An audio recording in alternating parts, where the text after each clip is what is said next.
ખંડિયા રાજા એટલે આપણે સામાજિક વિજ્ઞાનમાં આવે છે જે ખંડણી કરતા હોય એની ઉપરના રાજા એવા રાજા હતા એના. એટલે આ લોકોએ ના પાડી, બંને વચ્ચે યુદ્ધ થયું અને યુદ્ધમાં રાડિયાસને માર્યો. એની પત્ની હતી સોમલદેવ. સોમલદેવ છે ને મૂળ ધારીના હતા. અમરેલીની બાજુમાં ધારી એવું ને ત્યાંના રાજકુમારી હતા અને એના લગ્ન અહીંયા થયા હતા. રાડિયાસ મૃત્યુ પામ્યો. આવે મૃત્યુ પામ્યો ને પછી રાનવગણનો જન્મ જ્યારે થઈ ગયો નાનો એવો હતો. દુર્લભ છે એમ કહેતો હતો કે રા વંશનું એક પણ નાનું બચ્ચું તે વધવું જોઈએ નહીં, એટલે રાનવગણને ગોતો અને મારી નાખો.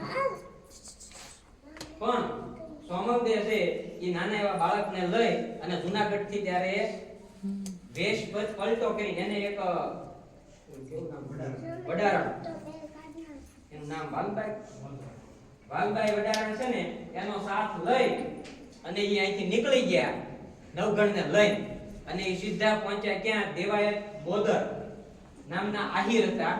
એને ધર્મનો માનેલો ભાઈ ગણી અને ત્યાં રોકાણા અને એને એમ કીધું કે તું બેન તારે જ્યાં જવું હોય ત્યાં હંતાઈ જા, નવગણ મને આપી દે. એટલે ત્યાં નવગણ તો નાનો એવો છોકરો હતો.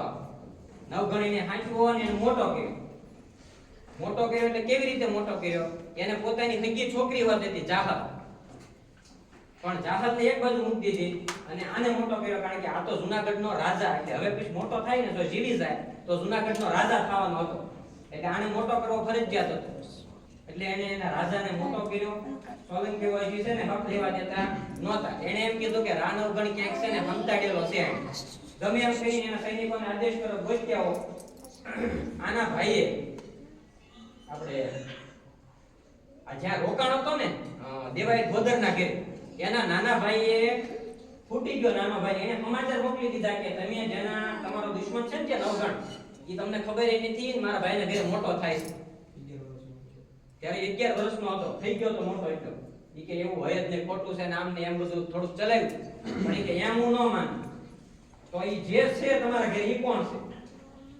તો કે ઈ રાનવગણ નથી તો પછી તમે કે એક કામ કરો, તમે અહીં ના રહ્યો, એક ચિઠ્ઠી લખી દો, તમારા ઘરે મોકલો અને જે તમે એમ કહો છો કે રાનવગણ નથી તો એની સાબિતી મારી તમારા ઘરે જે હોય મારી નાખવાની થાય. મને એવી સાબિતી મળી છે કે તમારા ઘરે રાનવગણ મોટો થાય છે. એટલે એક ચિઠ્ઠી લખે છે. એ ચિઠ્ઠીમાં એમ લખે છે કે રાનવગણ જે આપણા ઘરે મોટો થાય છે, આ સોલંકી એમ કહે છે કે આપણા ઘરે છે, તો એને તૈયાર કરી અહીંયા મોકલવાનો છે દરબાર. છેલ્લે બધું લખે છે ને પછી છેલ્લે એક લીટી લખે છે રા રાખીને વાત કરજો. એટલે એ ઓલી જે પત્ની હોય છે ને આયરાણી, એ સમજી જાય છે કે રાનવગણને બચાવી દેવાનું છે. ત્યારે જે ઘટના બને છે ને એ બહુ જોરદાર ઘટના બને છે. જે હગ્ગો એનો છોકરો હોય છે, દેવાયત બોદરનો હગ્ગો છોકરો, એનું નામ ઉગો, એને તૈયાર કરીને મોકલે છે. એ ઉગો છે ને એની મમ્મીને પૂછે છે કે મને એટલો બધો તૈયાર કરીને તમે મને ક્યાં મોકલો છો? ઈ કે બેટા કાઈ નહીં, રાજ દરબારમાં રાજાએ તને બોલાવ્યો છે. ઉગાને ખબર નથી કે હમણાં મારું શું થવાનું છે. રાનવગણને બચાવવા માટે ઈ આયરાણીએ પોતાના હગ્ગા છોકરાને ત્યાં મરાવવા માટે મોકલી દીધો. હવે ત્યાં મોકલ્યો એટલે ઓલાને તોય અવિશ્વાસ આવ્યો કે આ લોકો બહુ પાક્કા છે, રાનવગણને બદલે બીજા કોકને મોકલ્યો હશે. ઈ કે એમ હું માનું જ નહીં. એક કામ કરો, એની મમ્મીને બોલાવો, જો એનો હગ્ગો છોકરો હશે, બીજાને મોકલ્યો હશે તો કઈ હગા છોકરાને હગી માતા તો મારી ઈચ્છા નહીં, બરાબર? એને એની હાથે જ મારવાનું છે, મારી એક છે. એટલે આયરાણીને જાય છે અને પોતાના હગા છોકરાને મારી નાખે છે અને નવગણને વેચી જાય છે. આ લોકોને એમ થાય છે કે નવગણ મરી ગયું. હા, એ તો ઘણું બધું છે, આંખો કાઢી લે એ બધું ઘણું થાય છે. પણ ટૂંકમાં આ લોકોના મનમાં એમ થઈ ગયું કે નવગણ અહીંયા મૃત્યુ પામ્યો અને એક બાજુ છે ત્યાં નવગણ હવે થઈ ગયો મોટો.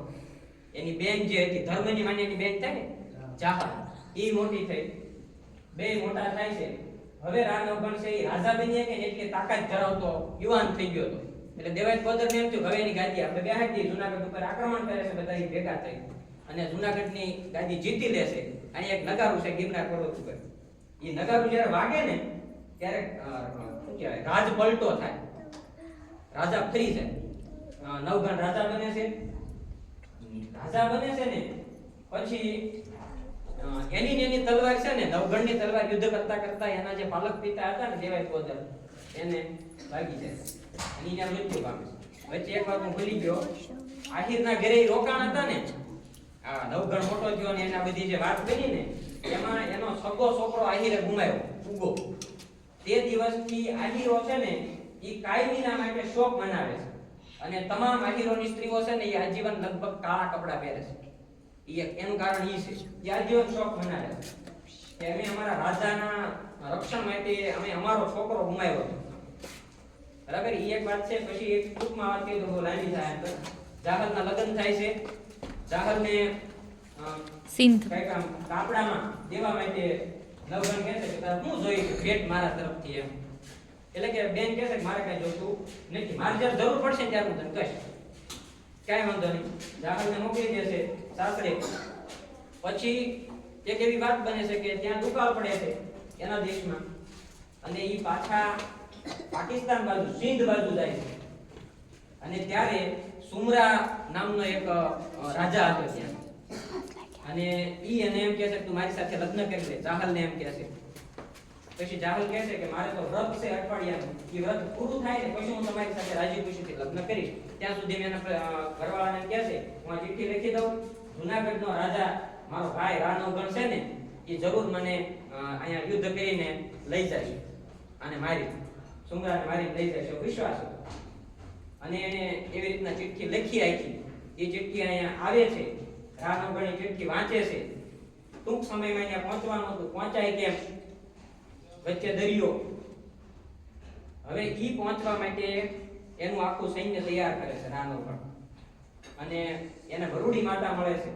વરુડી માતાની ઘણી બધાને પરચા થાય છે, આખું સૈન્ય જમાડે છે, એવું બધું થાય. પછી આગળ જતા ખોડિયારમાંની સ્તુતિ કરે છે. ધારીમાં જે ગલધરા ખોડિયાર છે ને ત્યાં હજી એના રાનવગણના ઘોડાના નિશાન છે ડાબલાના. અને એમ કરતા કરતા છે એ ત્યાં પહોંચી અને સુમરા સાથે યુદ્ધ કરી અને સુમરાને મારી જાહલને તેડીને અહીં લાવે છે. સાથે સાથે ત્યાંથી એક પઠ્ઠા પીરને લાવે છે, અય્યાવેશમાં છે. અને સિકોતરમાં જે ત્યાં પાકિસ્તાનના દેવી હતા એને પણ લાવે છે. આપણો અય્યાવેશ છે ને પંતના પાણી ત્યાં બે છે, એક બાજુ પઠ્ઠા પીર છે, એક બાજુ સિકોતરમાં બહાર બેઠા છે. અને ખોડિયારમાં તો છે જ તે. અને એને ત્યાં મંદિર બનાવવાનું ત્યારે ત્યાંથી એમ કીધું હતું બધા એક સોનાની એક લેતા આવજો. બધા લાવ્યા હતા પણ રાનવગણનો ખભો હાળો હતો ને જે ઈ એક ગીત નહોતો લાવ્યો. હું તો રાજાનો સાળો છું, મને કઈ રાજા કરશે નહીં. અને રાનવગણે એને સજા આપી હતી, એનું માથું કાપી નાખ્યું. એક ઈંટ ઘટીથી મંદિર બનાવ્યું ને એ અય્યાવેશમાં છે એ બધું હાલમાં. એટલે આ ટૂંકમાં તમને વાર્તા કરી. ઘણી બધી ઘણો બધો આવો ઇતિહાસ એક એક રાજાનો છે, રાનવગણનો એમ નહીં, બધા રાજાનો છેક આ છેલ્લો ગંગા જળિયા સુધીનો ઇતિહાસ છે. હાલો.